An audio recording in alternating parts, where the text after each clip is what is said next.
ನಮಸ್ಕಾರ ಎಲ್ಲರಿಗೂ. ಇವತ್ತು ನಾನು ಸುಬ್ರಹ್ಮಣ್ಯ ಷೋಡಶನಾಮ ಸ್ತೋತ್ರವನ್ನು ಅರ್ಥಸಹಿತವಾಗಿ ಹೇಳುತ್ತಾ ಇದ್ದೇನೆ. ನನ್ನ ಈ ಚಾನೆಲ್ನ ಯಾರಾದರೂ ಸಬ್ಸ್ಕ್ರೈಬ್ ಮಾಡಿಕೊಳ್ಳದೆ ನೋಡ್ತಾ ಇದ್ದರೆ ದಯವಿಟ್ಟು ಸಬ್ಸ್ಕ್ರೈಬ್ ಮಾಡಿಕೊಂಡು ನೋಡಿ. ಹಾಗೆಯೇ ಲೈಕ್ ಮಾಡಿ, ಕಮೆಂಟ್ ಮಾಡಿ, ಶೇರ್ ಮಾಡಿ. ಅಗತ್ಯವಿರುವಂತಹವರಿಗೆ ಅದು ಹೋಗಿ ಮುಟ್ಲಿ ಅನ್ನುವಂಥದ್ದು ನನ್ನ ಆಶಯ.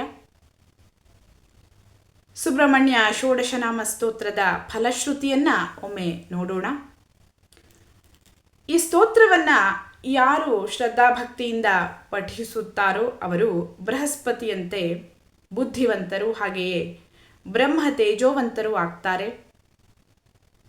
ಶಾಸ್ತ್ರಗಳಲ್ಲಿ ಪಂಡಿತರಾಗಿ ಜ್ಞಾನಾರ್ಥಿಗೆ ಜ್ಞಾನವು, ಕನ್ಯಾರ್ಥಿಗೆ ಕನ್ಯೆಯು, ಜಯಾರ್ಥಿಗೆ ಜಯವು, ಹಾಗೆಯೇ ವಿದ್ಯಾರ್ಥಿಗೆ ವಿದ್ಯೆಯು, ಧನಾರ್ಥಿಗೆ ಧನವೂ ಲಭಿಸ್ತದೆ. ಮಾನವ ಏನೇನು ಬೇಡಿಕೊಳ್ಳುತ್ತಾನೋ ಅದೆಲ್ಲ ಅತಿ ಶೀಘ್ರದಲ್ಲಿ ಈ ಸ್ತೋತ್ರ ಪಠಣದಿಂದ ಪಡೆಯುತ್ತಾನೆ ಅಂತ ಈ ಸ್ತೋತ್ರದ ಫಲಶ್ರುತಿ ಹೇಳುತ್ತದೆ. ಸ್ತೋತ್ರವನ್ನು ಹಾಗೆಯೇ ಅದರ ಅರ್ಥವನ್ನು ನೋಡ್ತಾ ಹೋಗೋಣ. ಮೊದಲಿಗೆ ಸ್ತೋತ್ರವನ್ನು ನೋಡೋಣ. ಅಥ ಸುಬ್ರಹ್ಮಣ್ಯ ಷೋಡಶನಾಮ ಸ್ತೋತ್ರಂ ಧ್ಯಾನಂ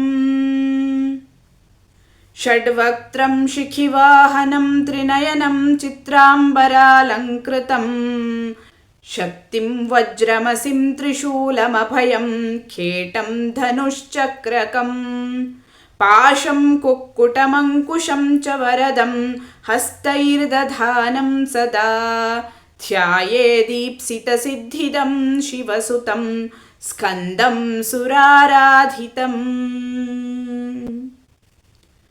ಪ್ರಥಮೋ ಜ್ಞಾನಶಕ್ತ್ಯಾತ್ಮಾ ದ್ವಿತೀಯ ಸ್ಕಂದ ಏವ ಚ ಅಗ್ನಿಗರ್ಭಸ್ತೃತೀಯಸ್ತು ಬಾಹುಲೇಯಶ್ಚತುರ್ಥಕಃ ಗಾಂಗೇಯಃ ಪಂಚಮಃ ಪ್ರೋಕ್ತಃ ಷಷ್ಠಃ ಶರವಣೋದ್ಭವಃ ಸಪ್ತಮಃ ಕಾರ್ತಿಕೇಯಶ್ಚ ಕುಮಾರಶ್ಚಾಷ್ಟಮಸ್ತಥಾ ನವಮಃ ಷಣ್ಮುಖಃ ಪ್ರೋಕ್ತೋ ದಶಮಸ್ತಾರಕಾಂತಕಃ ಏಕಾದಶಶ್ಚ ಸೇನಾನಿ ಗುಹೋ ದ್ವಾದಶ ಏವ ಚ ತ್ರಯೋದಶೋ ಬ್ರಹ್ಮಚಾರಿ ಶಿವತೇಜಶ್ಚತುರ್ದಶಃ ಕ್ರೌಂಚಧಾರಿ ಪಂಚದಶಃ ಷೋಡಶಃ ಶಿಖಿವಾಹನಃ. ಷೋಡಶೈತಾನಿ ನಾಮಾನಿ ಯೋ ಜಪೇದ್ ಭಕ್ತಿ ಸಂಯುತಃ ಬೃಹಸ್ಪತಿ ಸಮೋ ಬುದ್ಧ್ಯಾ ತೇಜಸಾ ಬ್ರಹ್ಮಣಃ ಸಮಃ.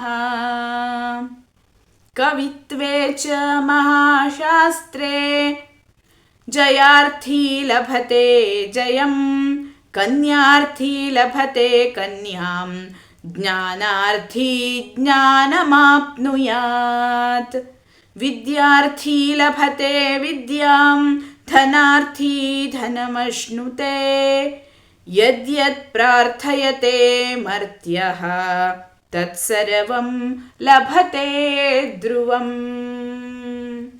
ಸುಬ್ರಹ್ಮಣ್ಯ ಷೋಡಶನಾಮ ಸ್ತೋತ್ರದ ಅರ್ಥವನ್ನು ನೋಡ್ತಾ ಹೋಗೋಣ.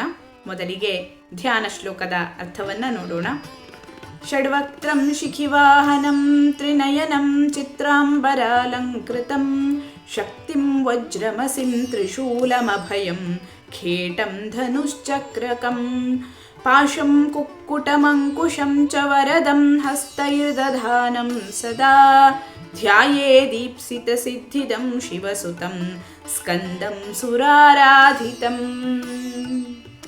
ಯಾರಿಗೆ 6 ಮುಖಗಳಿರುವುದೋ, ನವಿಲನ್ನು ವಾಹನವಾಗಿ ಯಾರು ಹೊಂದಿದ್ದಾರೆಯೋ, 3 ಕಣ್ಣುಗಳಿರುವಂತಹ, ನಾನಾ ವರ್ಣದ ರೇಷ್ಮೆ ವಸ್ತ್ರಗಳಿಂದ ಅಲಂಕೃತನಾಗಿರುವಂತಹ, ಯಾರು ತನ್ನ ಕೈಯಲ್ಲಿ ಶಕ್ತಿ, ವಜ್ರಾಯುಧ, ತ್ರಿದಂಡ, ಖಡ್ಗ, ಅಭಯ ಚಿಹ್ನೆ, ಧನಸ್ಸು, ಚಕ್ರ, ಪಾಶ, ಕುಕ್ಕುಟ, ಅಂಕುಶವನ್ನು ಸದಾ ಹಿಡಿದು ಅಭಯ ಮುದ್ರೆಯಲ್ಲಿ ವರವನ್ನು ದಯಪಾಲಿಸುತ್ತಾ ಇರುವರು. ಅಂತಹ ಸುರರಿಂದ ಆರಾಧಿಸಲ್ಪಡುವಂತಹ ಶಿವಸುತನಾದ ಇಷ್ಟಾರ್ಥವನ್ನು ದಯಪಾಲಿಸುವ ಸ್ಕಂದನನ್ನು ಧ್ಯಾನಿಸುತ್ತೇನೆ. ಮುಂದೆ ಸುಬ್ರಹ್ಮಣ್ಯನ ಷೋಡಶ ನಾಮಗಳು. ಮೊದಲನೆಯದಾಗಿ ಜ್ಞಾನ ಶಕ್ತಿಯಾತ್ಮನೆಂದು, ಜ್ಞಾನಕ್ಕೆ ಶಕ್ತಿ ಆತ್ಮನಾಗಿರುವವನೆಂದು. ಎರಡನೆಯದಾಗಿ ಸ್ಕಂದನೆಂದು. ಮೂರನೆಯದಾಗಿ ಅಗ್ನಿಗರ್ಭ ಅಂದರೆ ಬೆಂಕಿಯಿಂದ ಹುಟ್ಟಿದವನೆಂದು. ನಾಲ್ಕನೆಯದಾಗಿ ಬಾಹುಲೇಯನೆಂದು ಅಂದರೆ ಶಕ್ತಿಶಾಲಿ ಬಾಹುಗಳು ಇರುವಂತಹವ. ಐದನೆಯದಾಗಿ ಗಾಂಗೇಯನೆಂದು. ಆರನೆಯದಾಗಿ ಶರವಣೋದ್ಭವ ಅಂದರೆ ಗರ್ಭರಾಶಿಯಲ್ಲಿ ಹುಟ್ಟಿದವನು ಎಂಬುದಾಗಿ. ಏಳನೆಯದಾಗಿ ಕೃತ್ತಿಕೆಯರಿಂದ ಆರೈಕೆಯನ್ನು ಪಡೆದವ ಕಾರ್ತಿಕೇಯ ಕುಮಾರನೆಂಬುದಾಗಿ ಎಂಟನೆಯ ಹೆಸರು. ಒಂಬತ್ತನೆಯದು 6 ಮುಖಗಳಿರುವವನೆಂದು. ಹತ್ತನೆಯದು ತಾರಕನ ಅಂತಕನೆಂಬುದಾಗಿ. ಸೇನಾ ಮುಖ್ಯಸ್ಥನೆಂಬುದು 11ನೆಯ ಹೆಸರು. ಗುಹಾ ಅಂದರೆ ಮನವೆಂಬ ಗುಹೆಯಲ್ಲಿ ವಾಸಿಸುವಂತಹವ, ಅದು 12ನೆಯ ಹೆಸರು. 13ನೆಯದು ಬ್ರಹ್ಮಚಾರಿ. 14ನೆಯದು ಶಿವನ ತೇಜೋಪುಂಜ ಎಂಬುದಾಗಿ. 15ನೆಯದು ಕ್ರೌಂಚಧಾರಿ ಅಂದರೆ ಕ್ರೌಂಚ ದ್ವೀಪಕ್ಕೆ ಅಧಿಪತಿ ಎಂಬುದಾಗಿ. ಹಾಗೆಯೇ 16ನೇ ಹೆಸರು ನವಿಲನ್ನ ವಾಹನವಾಗಿ ಹೊಂದಿರುವವನು ಎಂಬುದಾಗಿ. ಈ ಸ್ತೋತ್ರದ ಫಲಶ್ರುತಿ ಈ ರೀತಿಯಾಗಿ ಇದೆ.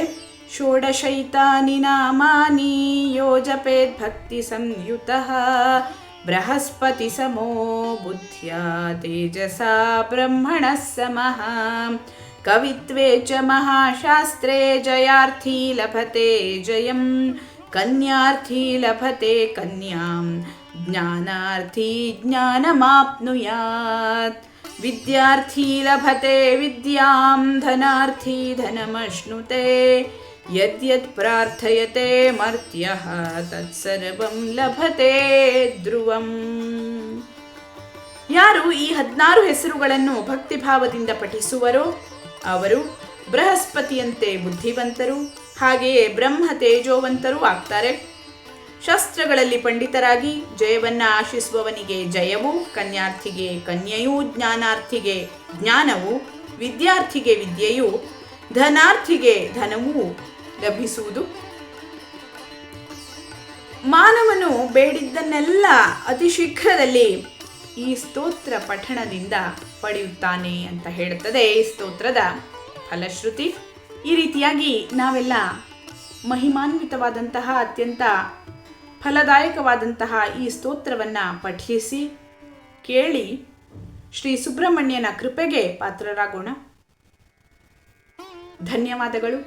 ಲೋಕಾಃ ಸಮಸ್ತಾಃ ಸುಖಿನೋ ಭವಂತು.